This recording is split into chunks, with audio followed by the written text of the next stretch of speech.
Darren here. Have you ever stopped to consider what makes your leadership queer?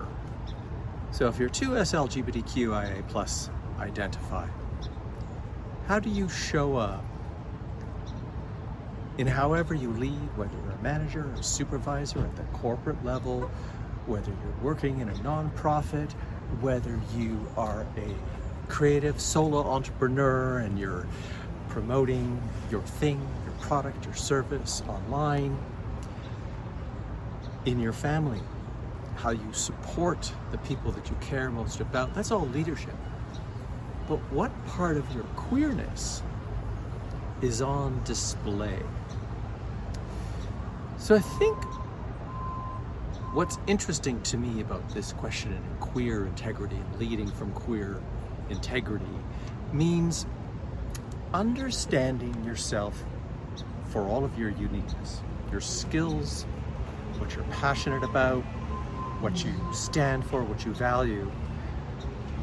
But when we grow up and we are finding our place in the world, and our parents and our educational system give us a set of values and belief systems, we don't, in those early instances, necessarily question what any of that means.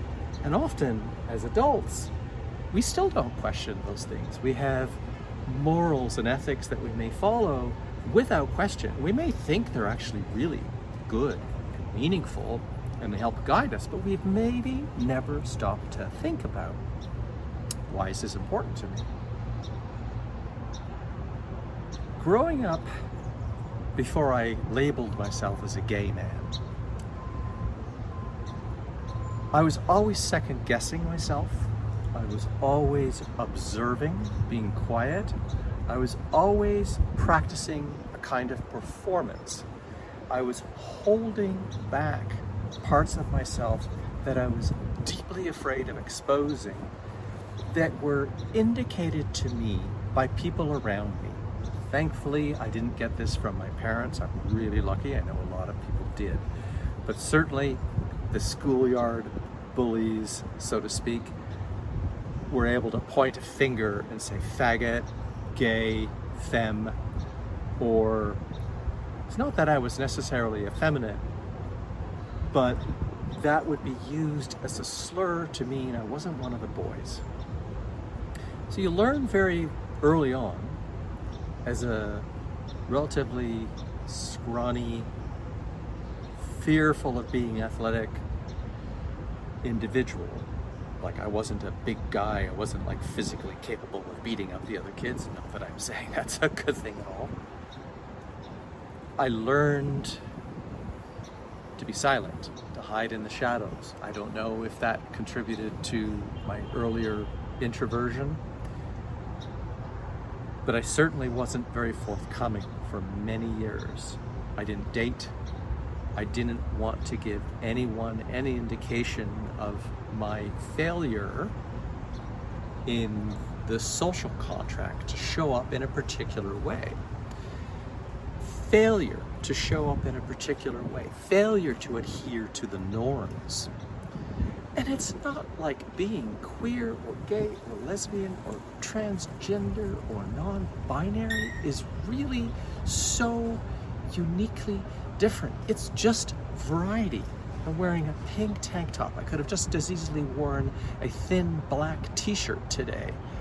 To attribute meaning to some things that are really so meaningless is based on fear. So when we're told we can't be this way or that way, we can't speak this way or that way, or we shouldn't have hand gestures as a man like that, that's just so effeminate or a sign of your faggotry. How is that ethically wrong? How is that morally wrong?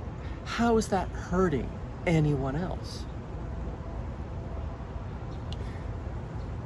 So when you grow into an adult and you find yourself in positions of leading others, the first thing is how you lead yourself. Are you being entirely performative, showing up in a role where you have to manage other people, where you have to direct and guide other people with your skills and your wisdom and your insights and what you've been trained to do? And do you hold back? Are you just very much performing the role as leader? You know, let's do this, come on team, let's go.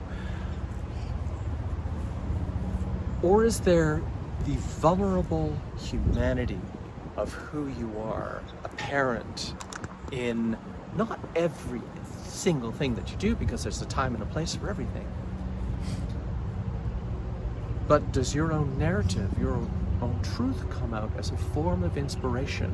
And a form of inspiration to others is compelling, is based always on human story and narrative, because when we can connect with what you've been challenged by in your own life, even if we haven't had the exact same challenge, we can often compare that with our own and recognize the shared humanity. We all go through stuff. We all hopefully learn and evolve.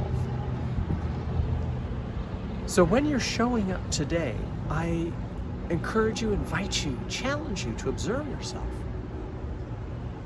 Are you showing up as your queer self? Meaning how you perceive the world, the skills that you've developed, perhaps closeting yourself early on and then finally coming out, the skills that you've developed in how you understand how you see yourself in the world, how you kept yourself safe. How can you turn those awarenesses and experiences into positive leadership qualities for how you support others with queer integrity?